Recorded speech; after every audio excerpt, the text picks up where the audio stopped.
Is there a finer city in the world? A city more steeped in rich history, diverse culture, the crisp country air, and, of course, Yorkshire tea?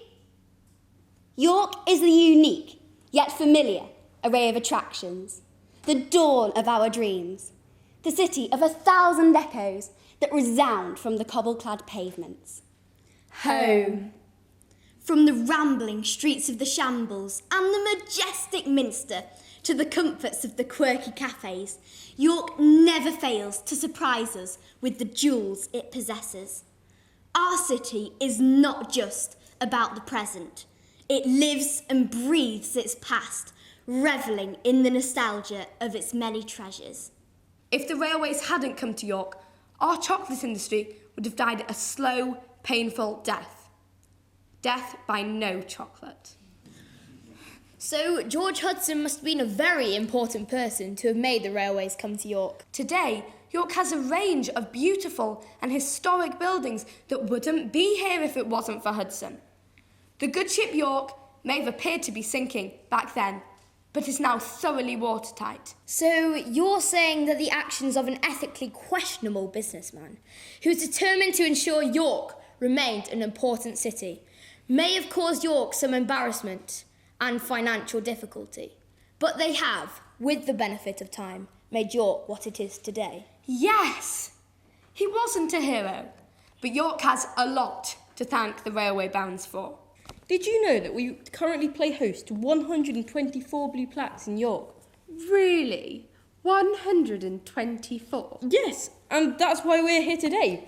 We wish to suggest what the next 3 York Civic Trust blue plaques should be.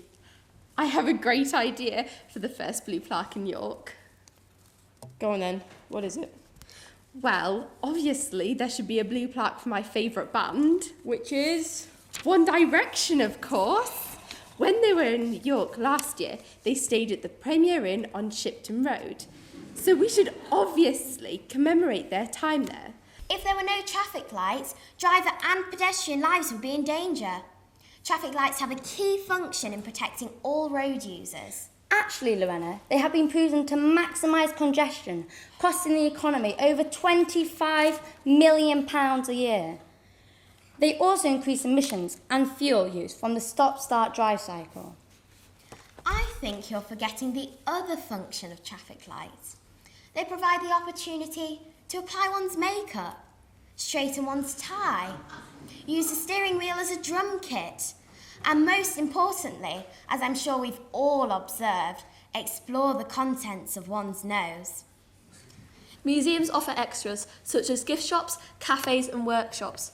For example, if every visitor to the National Railway Museum bought a drink from the cafe, annually they would make approximately £591,846. That's a lot. Janet Barnes, Chief Executive of York Museums Trust, said, "Charging is the only way forward for us. More and more institutions that never thought of charging will have to. Either you support them and you want them, or you don't.